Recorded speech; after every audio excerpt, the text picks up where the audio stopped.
ആ ട്രെയിലറിൽ ഞാൻ മറ്റേ ചെയിൻ ചങ്ങല വെച്ചിട്ട് നിൽക്കുന്നതുണ്ട്.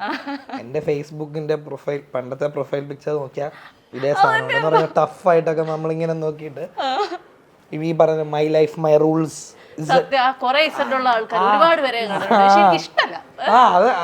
അന്ന് നമുക്കത് ഭയങ്കര ഇതായിരുന്നു. ആ സാധനം ഒരു പ്രധാനം ഒക്കെ ഉണ്ട്. അതൊക്കെ ഉണ്ട്. ഈ ഉർവശി അമ്മയ്ക്ക് ശേഷം ശാന്തി കൃഷ്ണ അമ്മ എങ്ങനെയുണ്ടായിരുന്നു? രണ്ടുപേരും തമ്മിലുള്ള ഒരു സിമിലാരിറ്റി എന്താണ്? കമ്പയർ ചെയ്യാൻ പറ്റുന്നില്ല. ഉർവശി ചേച്ചി ഒരു ടൈപ്പ് ആക്ടറാണ്, ശാന്തി കൃഷ്ണ ചേച്ചി വേറൊരു ടൈപ്പ് ആക്ടറാണ്. രണ്ട് ടു ഡിഫറെന്റ് ആക്ടേഴ്സ് ആണ്. പിന്നെ ഈ അശ്വിൻ്റെ അമ്മ ആയിരിക്കുമല്ലോ നമ്മുടെ മനസ്സിൽ എൻ്റെ കോമ്പിനേഷൻ, അതും പാലും പഴവും ഡിഫറെന്റ് ആണ്. സോ ക്യാരക്ടറൈസേഷനും ഡിഫറെന്റ് ആണ്. ഈ അമ്മയും മകളും അല്ല ഈ അമ്മയും മകളും.